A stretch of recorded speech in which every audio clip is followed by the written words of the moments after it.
Xbox Game Studios gets another acquisition through the acquisition that Blizzard is making, plus more. So let's get into it.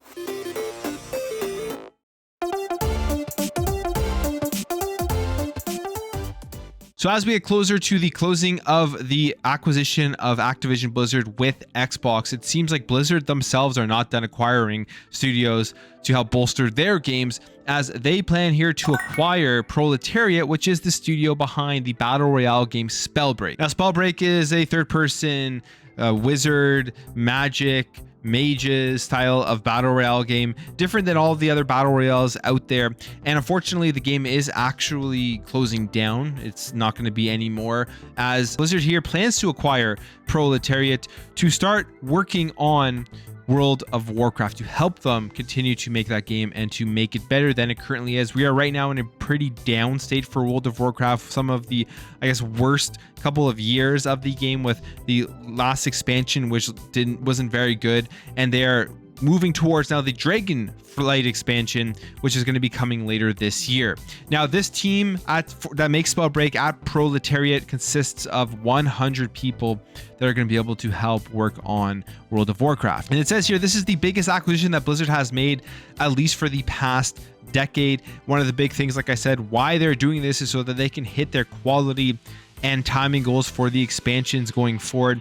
And Proletariat has been working with Blizzard since May, so they've already kind of tested them out. We are going into July, and they went ahead to plan to acquire this studio. The deal isn't closed yet, but it is going to be happening sometime soon. It says here, we are putting players at the forefront of everything we do, and we are working hard to both meet and exceed their expectations. That's from Mike Ybarra, who is the president of Blizzard Entertainment. Continues on to say, a critical part of taking care of players is taking care of our teams, making sure we have the resources to produce experiences our communities will love, while giving our teams space to explore even more creative opportunities within their projects. Proletariat is a perfect fit for supporting Blizzard's mission in bringing high quality content to our players more often. Now, with this acquisition, Seth Sivek is the CEO of Proletariat, and he was asked some questions here about whether they had any hesitation of joining Blizzard because of the past right now, the state that Activision Blizzard is in with all of the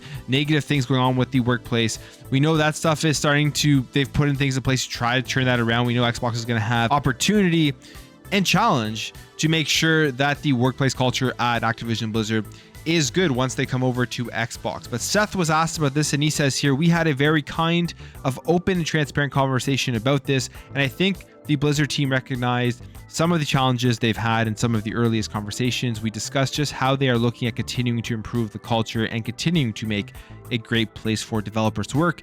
That was encouraging. Obviously, there is a lot of work to be done to continue to make an awesome place for developers to work, but we are pretty happy and satisfied with the direction the teams are going. So, I mean, he seems to be pretty optimistic. I'm sure the amount of money that Seth is going to be making off of this deal kind of plays into being optimistic as well, because with these smaller studios, I mean, when you get offered to be bought out by a bigger studio, there is a huge chunk of change that the CEOs and the owners of that studio are going to be making. Now, when it comes to Proletariat and their team going to Blizzard, he was also asked about what he thinks about Microsoft, and is that going to change anything for the studio going forward. And Sivak says here he didn't know what change would come as a result, but is excited about the direction the company is going. So really, no real information or no real news on that. From what we've seen with Xbox once they acquire studios, is like they've been hands off with everything. That's one of the main things that they have promised. That's one of the main things that they have continued to do, to almost a fault for certain studios, for certain games, as people are starting to see, hey, maybe there needs to be just a little bit more leadership and direction to get things going in the right direction, so that games are coming out on a more frequent basis and that goals are being met. But we will see all of these games start to come out, and that will be the real test. How good are these games? How much quality is in all of these Xbox Game Studios games that are in the works? I think that they will be great. I'm very excited for them all. And here's just going to be another studio with Blizzard and Proletariat coming together to work on one of the biggest, the biggest MMO of all time, which is World of Warcraft, that has been in a lull over the last couple of years. And Dragonflight, when that comes out, that's going to be a huge test to see how they have improved. Now, other than that, how the deal came together in general, there's a quote here from John Haidt, who is the general manager. Here he is for World of Warcraft and for Blizzard. And it says here, my first conversation with Seth was back in December. I was really impressed with him. And then the team felt like he had a lot of shared values and had a lot of knowledge of World of Warcraft. The team had the ability to do stylized art, which we do, and work within medieval fantasy, which we love. And they had a lot of fans. So from there, our discussions ensued. And then obviously they started to work together a little bit, and then this deal has come together. Now, again, this deal isn't finalized or anything yet. It hasn't officially been closed, as it does say down here that the article was corrected to say Blizzard has the intent to acquire Proletariat, and Blizzard also amended the statement from Mike Ybarra, and we have updated that. We originally intended to run the story when the deal was announced, but the deal has not yet closed. So again, this is just another studio that is now going into Blizzard. I guess you're just taking all those employees and you're just putting them into Blizzard and the team working on World of Warcraft. So I guess it's not technically another studio that is going to be acquired within the Activision Blizzard deal, but it is essentially. Proletariat is now going to be part of Xbox once the Xbox and Activision Blizzard deal does close.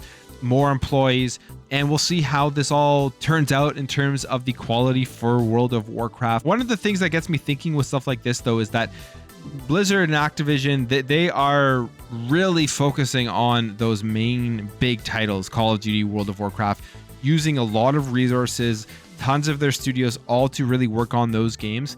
We saw them close down Vicarious Visions, which I think was pretty sad because they have worked on some of my favorite Activision Blizzard games. So I hope when Xbox does take over Activision Blizzard, they really do actually dive into the backlog of IPs that Activision Blizzard has. I know Phil Spencer has already talked about how he's excited about all of these old classic retro older games that haven't been made in a while, getting into that back catalog of Activision Blizzard. There's so many great titles that they could make, and I hope that they realize that people do want these games and that there is enough for them to get in there, enough return on investment in their mind to be able to make some of this stuff, because that's what it all comes down to. Are they going to be able to make the money back on developing these games? Or hey, maybe even just take a chance, put them into Xbox Game Pass. That's one thing with the subscription services. It allows Xbox and it allows the studios just to take more chances because people are going to be able to play them, and that will bring over a crowd that may have never checked it out if they had to pay full price for it. So if you remember this article that was published by Kotaku back in January of this year, they talked about Bethesda, Fallout 76, and just the work culture in there in terms of crunch and what some employees went through in order to release Fallout 76. So it was a long article. It was a hot topic for a little bit there, where they were seeing things like this. Here's a quote saying, I remember seeing one of my coworkers stand up, look at the person who was in charge that day and scream across the room, why are we here? We gave up our day for this. The build isn't the build we need. This is useless. This is a waste of our time. Like, why are we here? This person here says, I mean, we got overtime, but like all the money in the world doesn't matter at that point. When we did weekend work, they would get pizza for us. It takes time to, you know, come out of that mindset and realize, yeah, they're giving us something for free, but it's not worth it. And it's kind of the same with the overtime money. It's like, yeah, it's more money, but at what cost? So a lot of stuff going on here with the crunch to create Fallout 76 and get it out. And we know Fallout 76 had just an absolute disastrous launch, just a terrible launch. The game has come a long way since the launch, but it seems like all that crunch really didn't pay off for the release of Fallout 76. So you can go ahead and read this article. I'll have a link in the description below if you want to go back and see what it was all about. But Matt Booty, during a Q&A, was asked about this, was asked about the culture of Bethesda and all that type of stuff and the crunch culture. And he had this to say in terms of what went on there. He said, the challenge with a lot of these articles is that they look backwards, sometimes pretty far back in time. I don't say that to justify it. I'm just saying it was a part of the culture of the industry. I literally slept under my desk early in my career, and we looked at that like a badge of honor. I know from talking to Bethesda leadership that we do not have a situation where people are crunching and we've got this bullying atmosphere. I'm confident about that. So there we go. He is just pretty much saying that article looked at Bethesda during a time where, yeah, they were crunching to get a game out. And right now, currently, as the studio is the way it isn't like that anymore. Whether you want to believe him or not, that's what Matt Booty is saying right now about Bethesda since Xbox has acquired them. And when it comes to that, I mean, you look at Starfield, I mean, that got delayed. You think about crunch, if they were really crunching extremely hard like they were doing with Fallout 76, maybe it wouldn't have been delayed. I'm not saying they should be crunching to get the game out on time. What I'm saying is there probably is a lot of truth to what Matt Booty is saying in these quotes here about the crunch culture going away right now with Bethesda and how it just isn't really there anymore.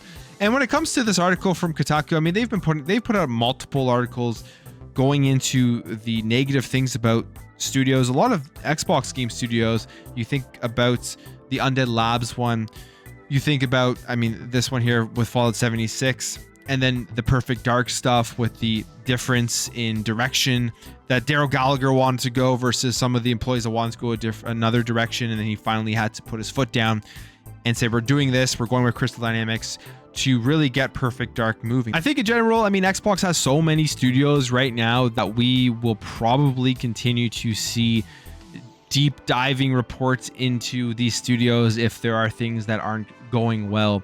At the end of the day, it is what's going to happen with these games that they are making. Are they going to be able to deliver on the promises that they have made with the quality of the games that they want to deliver to people? With all of the IPs that they have, with all of the studios that they have, it should not be a problem whatsoever.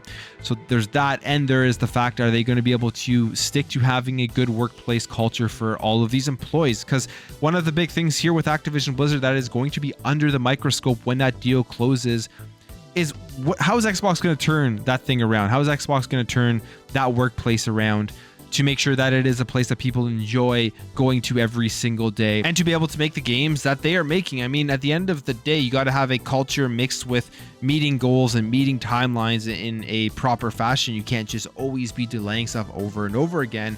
We're seeing 2022 as that big year of delays, but Xbox, Microsoft, once Activision Blizzard is acquired, just like with Bethesda, they're going to be under the microscope to see how they handle those studios and if they are going to be able to run them the proper way. All right, jumping over here to some Warhammer 40k Darktide. As we know, this is coming out in September, on September 13th to be exact. This is a day one Xbox Game Pass game. The game looks like a ton of fun. It's one that they showed off a couple of times way back, and then they re-showed it off again here at Summer Games Fest 2022. Got some gameplay. And the game looks just like it will be a ton of fun. Great for co-op. It'll be great for Xbox Game Pass, jumping in with your friends. Graphically looks very, very good. But people always want to know, how is the game going to run once it finally releases on the Xbox Series X and S? And the developers behind the game had a pretty clear answer. They say here the game will run at 4K 60 FPS on the Xbox Series X and either 1440p or 1080p on the Xbox Series S. Now, the good news about this is you're getting that 60 FPS no matter what console you're on. I think for the majority of people, they will prioritize frame rate over the actual resolution. So if on the Xbox Series S, it is at 1080p, not the 1440p, at 60 FPS, that's going to be completely fine. I would be surprised if they're actually going to be able to hit 1440p 60 FPS just by, if you look at this trailer here, you look at the graphics and just all of the enemies on screen and the fast-paced movement of the game, if they're going to be able to hit the 1440p on the Series S. But I mean, the game looks like it's going to be fun. I'm excited to play this game, and you're going to be getting the 60 FPS no matter which version of the Xbox that you are on. So the craziness over God of War continues to be news. As you remember, I made a short about it, and it just has to do with the fact that everyone thought there was going to be an announcement yesterday for a state of play today, where they were going to show off God of War, give a release and all that type of stuff. And obviously that did not happen. Now, all of this is originating from the Twitter account, The Snitch. And The Snitch has been 100% correct on all of the leaks so far, I think, in terms of games that have been announced after The Snitch has leaked them. And there was this one here with God of War, where in binary, you add up those numbers, it equals 30th, which have people saying that there's going to be some sort of announcement on June 30th, which is today. So if it hasn't happened by the time you're watching this video, keep your eye out throughout the day. But Corey Barlog chimed in on this because there's just been absolutely insanity over people waiting for the God of War announcement. I mean, PlayStation fans, fanboys, whatever you want to say, I feel like whenever there's any announcements for big games that have been leaked or rumored, they really blow it out of proportion. They really go all out to get people to actually believe that is true. Just think about Abandon. Think about how crazy that was with the Kojima stuff, which clearly was not going to be the case, but they just ran with that for so long. But here is what Corey Barlog has to say about this. Dear all, if it were up to me, I would share all the information when I know about it, but it is not up to me. So please be patient. I promise things will be shared at the earliest possible moment they can be. We make games for you.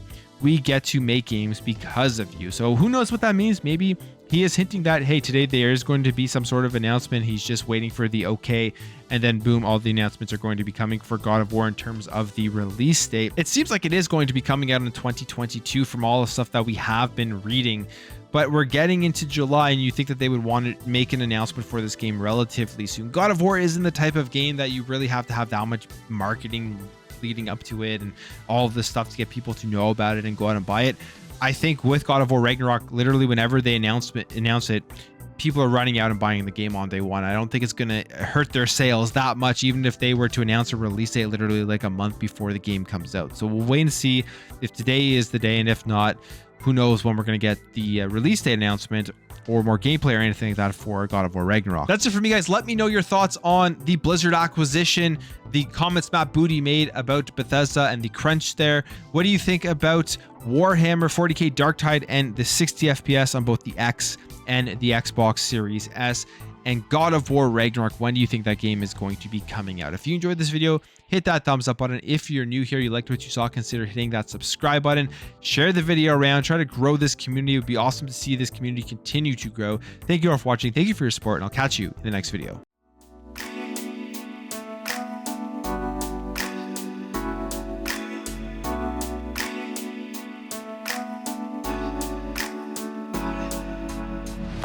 Bye.